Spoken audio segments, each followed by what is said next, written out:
اب پاکستان کے اہل سنت کو بھی چاہیے کہ اس پر فتویٰ جاری کریں. اگر یہ فتویٰ جاری نہیں کرتے تو روز قیامت ہم رسول کے دربار میں مجرم ہوں گے.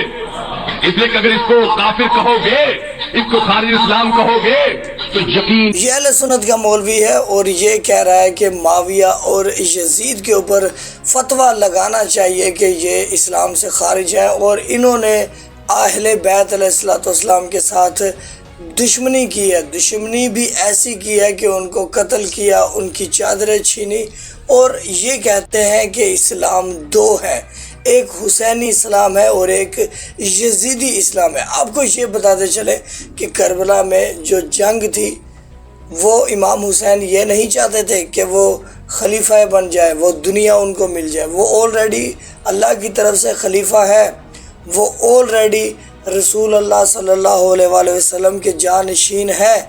ان کو دنیا کو منوانے کی کوئی ضرورت نہیں تھی کہ وہ یہ ان کے پاس فضیلتیں ہیں.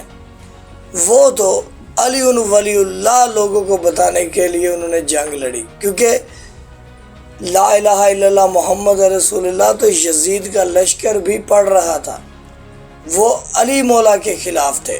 انہوں نے مولا حسین کو ایسے شہید کیا کہ اکٹھا کیا کہ یہ وہی حسین ہے جو علی کا بیٹا ہے، جس نے جنگ بدر میں تمہارے بڑوں کو مارا تھا، جنگ احد میں، جنگ حنین میں، جنگ صفین میں تمہارے بڑوں کو مارا تھا. یہ وہی حسین کا بیٹا ہے، آؤ اس سے بدلہ لے لو.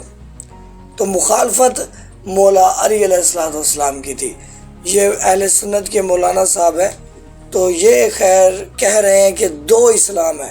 تو یہ ویڈیو بہت خاص ہے، اس کو دیکھیے گا. بسم اللہ، ویڈیو شروع کرتے ہیں. کربلا میں جو دو اسلام ہوئے تو تھوڑے لوگوں نے حسینی اسلام پسند کیا، میجورٹی آف دی پیپل انہوں نے یزیدی اسلام پسند کیا. ایسا ہی ہے نا؟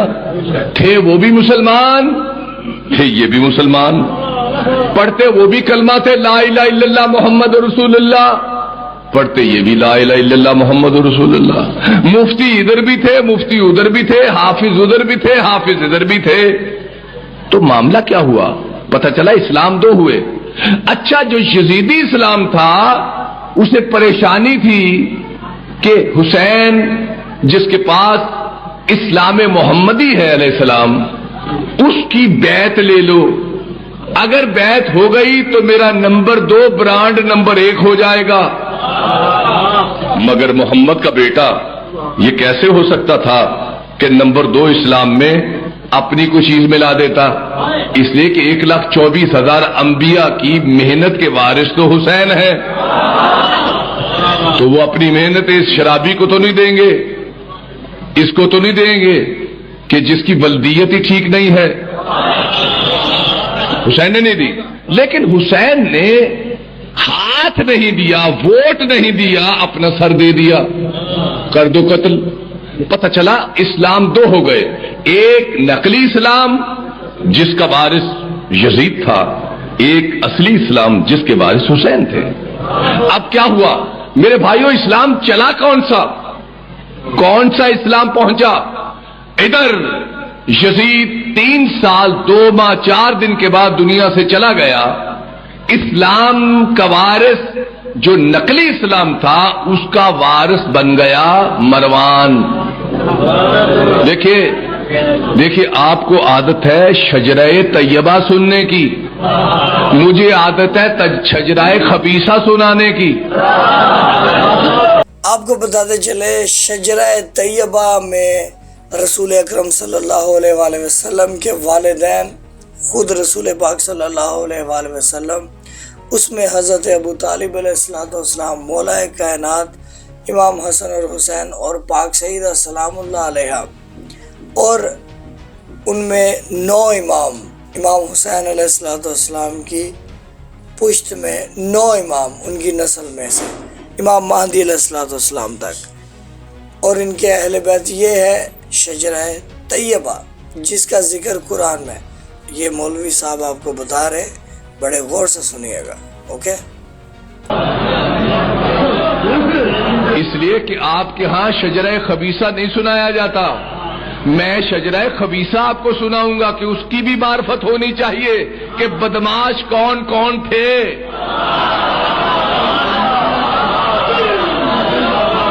اور ان بدماشوں کو کون کون سے بدماش مولوی ہیں جو انگریزی میں رضی اللہ بنانا چاہتے ہیں. اور خدا کی قسم یزید کو رضی اللہ بنانے سے بہت بڑا نقصان ہو گیا امت مسلمہ کا. اور میرا سلام ہندوستان کے مفتی اعظم سید عبد القدیر قادری کو کہ جنہوں نے پچھلے ہفتے بامبے میں اور لکھنؤ میں سارے اہل سنت کو اکٹھا کر کے ایک مشترکہ اہل سنت نے فتویٰ دیا کہ ہم ذاکر نائک کو کافر قرار دیتے ہیں اس لیے کہ وہ یزید کو رحمت اللہ کہتا ہے. لیکن پاکستان کے سنیوں سے یہ بات نہیں ہوئی، ہونی چاہیے تھی. غیرت کا تقاضا تھا کہ ہر سنی اس پر لعنت بھیج کر رسول کی بیٹی کی دعا لیتا. کیا تھا یزید معلوم ہے لوگوں کو، میسونہ کا بیٹا تھا، بلدیت ٹھیک نہیں تھی. پیدا ہونے کے بعد باپ کو پتا چلا 6 ماہ کے بعد فلاں جنگل کے فلاں گھر میں وہ عورت میسونہ اس سے پیدا ہوا ہے. چونکہ اور کوئی ہوا نہیں، پتا نہیں یہ اس کا تھا یا کسی اور کا تھا، اٹھا کے لے آیا. اب بندروں سے کھیلتا تھا، علم نہیں جانتا تھا، کسی بات کا علم نہیں تھا. نتیجتاً اس شخص کے کردار سے جو شراب پیتا ہو، جو آل رسول کا دشمن ہو، کس طرح آپ کو جرت ہو گئی، کیسی اخلاقی آپ کی اہمیت ہو گئی کہ آپ اسے رحمت اللہ کہہ رہے ہیں. جو آل رسول کا قاتل ہو اگر مسلمانوں تم اسے رحمت اللہ کہتے ہو تو لعنت ہے ایسی مسلمانی پر.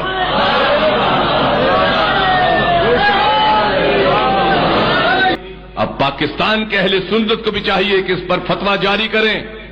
اگر یہ فتویٰ جاری نہیں کرتے تو روز قیامت ہم رسول کے دربار میں مجرم ہوں گے.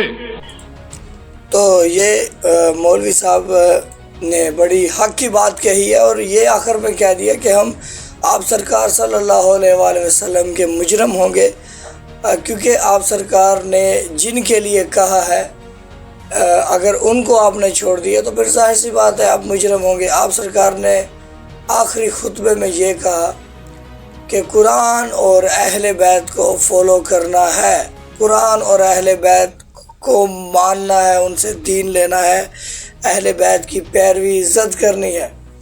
لیکن ان کے جانے کے بعد اہل بیت علیہ الصلوۃ والسلام کو شہید کیا گیا، ان کی بیٹی کو شہید کیا گیا، ان کے نواسوں کو شہید کیا گیا.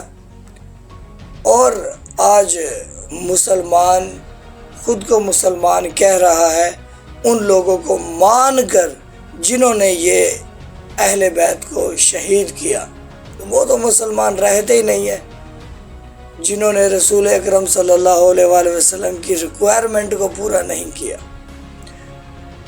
تو باقی کامنٹ باکس میں آپ بتائیں کہ آپ کیا کہتے ہیں، کہ آپ ان باتوں سے کتنا متفق ہیں. آپ لازمی کامنٹ باکس میں ہمیں انتظار رہے گا. اینڈ سکرین میں پلے لسٹ ہے وہ بھی لازمی دیکھیے گا.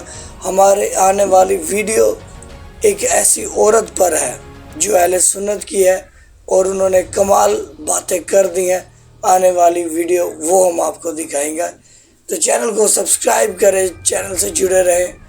اللہم صلی علی محمد و آل محمد. سلام یا امام مہدی علیہ الصلوۃ والسلام.